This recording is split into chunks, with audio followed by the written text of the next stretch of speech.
Ada yang kenal dengan Three Gorges Dam atau Bendungan Three Gorges di Tiongkok, bendungan terbesar di dunia di Provinsi Hubei yang menghidupi 200 juta manusia, baik untuk pengairan irigasi juga untuk listrik tenaga air. Sebuah bendungan yang mengelola sungai Yangtze, sungai terderas airnya, dan sungai yang membelah daratan Tiongkok dari pegunungan Himalaya ke sisi laut Natuna Utara. Bendungan ini berukuran raksasa dengan tinggi mencapai 100 meter dan panjang sampai 2 km yang membentuk danau seluas 1000 km persegi. Sebuah wilayah buatan manusia yang sangat besar, hampir 1,5 kali luasnya Singapura, atau seluas 20% lahan sawit di tanah negara yang dibagi-bagi oleh pejabat negara untuk para oligarki sawit. Hydropower plant merupakan pembangkit listrik terbesar itu, semua didirikan sejak tahun 1990-an, di mana bendungan tersebut adalah juga merupakan pusat pengendali banjir kelolaan Sungai Yangtze. Lalu sekarang Amerika dan Taiwan sedang membuat skenario perang baru. Apa itu skenarionya? Skenario yang kalau Tiongkok macam-macam dengan Taiwan, maka akan dijalankan skenario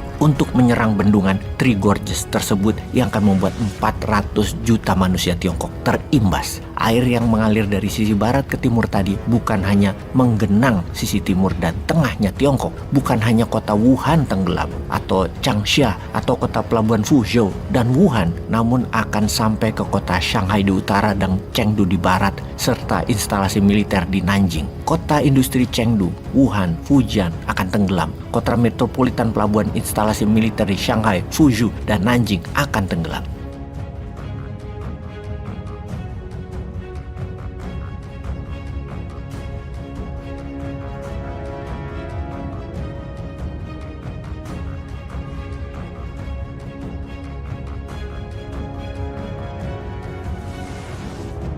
Kira-kira kalau Taiwan dan Amerika menyerang Three Gorges Dam, apakah Tiongkok tidak membalas? Kemungkinan besar, satu hulu ledak nuklir akan meluncur ke Taiwan meluluh lantakkan Taiwan. Inilah bencana terbesar di dunia. Bukan hanya warga dua negara Tiongkok, Taiwan yang menjadi masalah, namun dunia. Dunia akan mengalami zaman kegelapan karena FANG, Facebook, Apple, Amazon, Netflix, Google, semua beroperasi di Taiwan secara software dan hardware di Tiongkok. Industri chips yang 80% dunia disuplai oleh Taiwan dan Tiongkok hilang. Semua itu tidak terbayangkan apa yang akan terjadi di sisi ekonomi dan kehidupan ke depan kalau bencana Three Gorges Dam dilakukan, diserang oleh Taiwan. Dan mengapa Amerika melakukan hal itu semua? Ini yang harus kita fokuskan. Mengapa Amerika melakukan hal ini? Demi tetap menjadi polisi dunia atau marshal dunia, demi terus mengendalikan ekonomi dunia dan currency dunia, maka Amerika pasti akan melumpuhkan Tiongkok dengan cara keras. Tidak heran, sekarang Amerika lah yang menantang perang.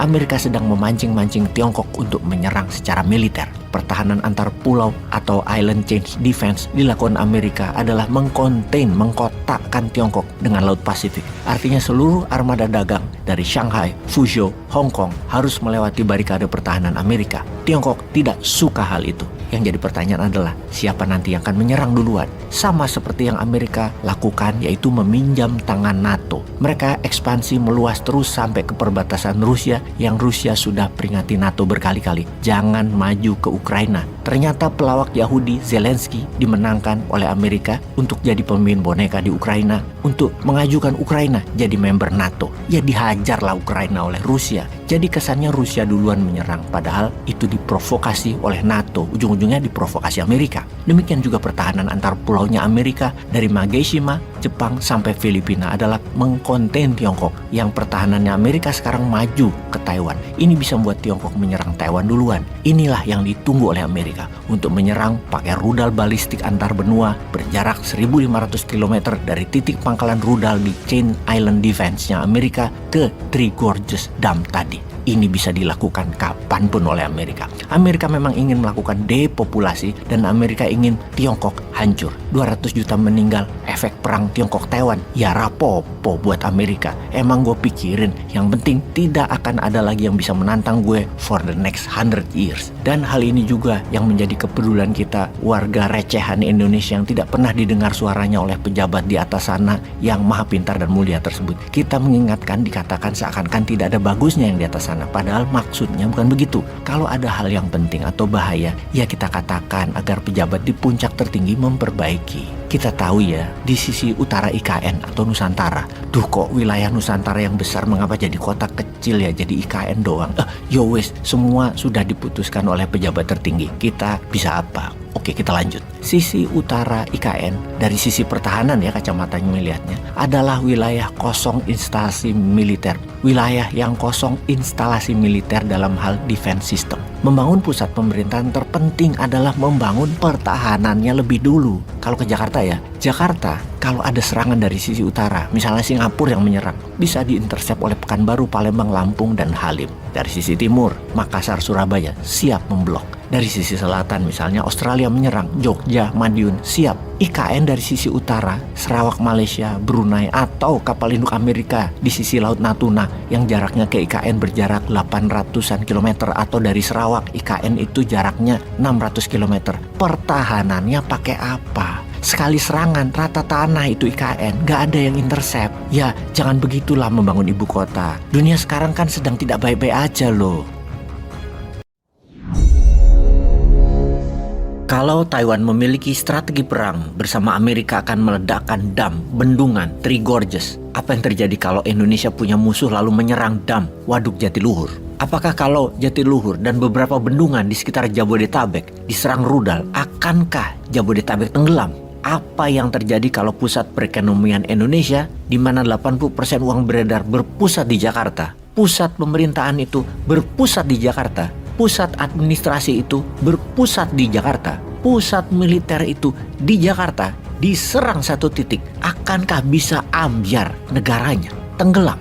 Baiklah, ini hanya pengandaian. Tapi adakah yang pernah memikirkan kalau seandainya terjadi serangan tersebut dan benar-benar terjadi, apa antisipasinya atau apa langkah strateginya? Baiklah sahabat, banyak orang yang kalau Bosman mulai mengkritik pastilah mulai ada yang komentar. Emang pemerintah sekarang gak ada bagus-bagusnya ya di mata lo?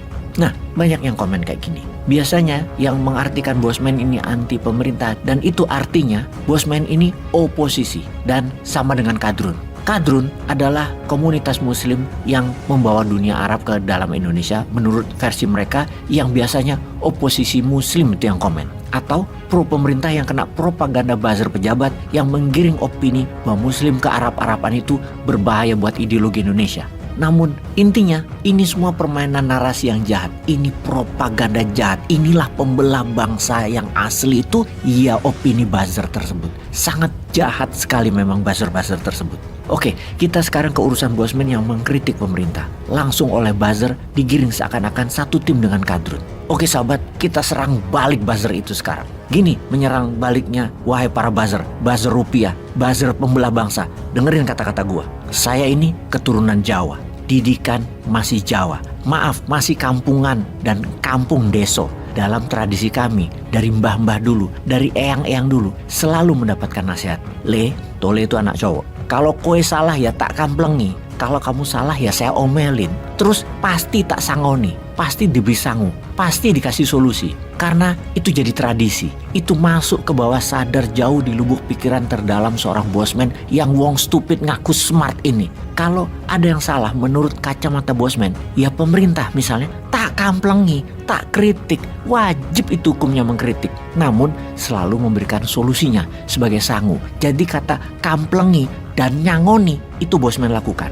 Sekarang sisi lain lagi, kok nggak pernah memuji karya bagus dari pemerintah, seakan-akan tidak ada yang bagus kerjaan pemerintah sekarang. Nah, bagi wong Jowo ada filosofinya. Nasihat mbah-mbah, eyang-eyang kami adalah kalian itu semua kalau kerja bagus jangan harap pujian. Wis wayahe ngono. Kalau kerja bagus, ya memang seharusnya begitu. Wayahe, ngapain cari pujian? Ngapain dipuji-puji juga? Hasil yang excellent dari pejabat negara, ya seharusnya begitu. Itu tugasnya. Lah ngapain dipuji-puji sekali lagi? Kata ngamplengi, nyangoni, dan wayahe kerja bagus gak dipuji, ya begitu. Sepi ing pamrih, rame ing gawe. Itu abdi negara. Sebagai masyarakat kita ini ya ingatkan pemerintah atau pejabat dengan kritik dan solusi. Wis nanti pasti adil makmur negara lek ngono. Iya kan? Oke, ke depan gimana? Kita akan kamplengi urusan pertahanan Waduk Jatiluhur dan waduk-waduk lain sekitar Jabodetabek, atau nyamber sekalian sampai IKN gak nih ngamplenginya? Peace.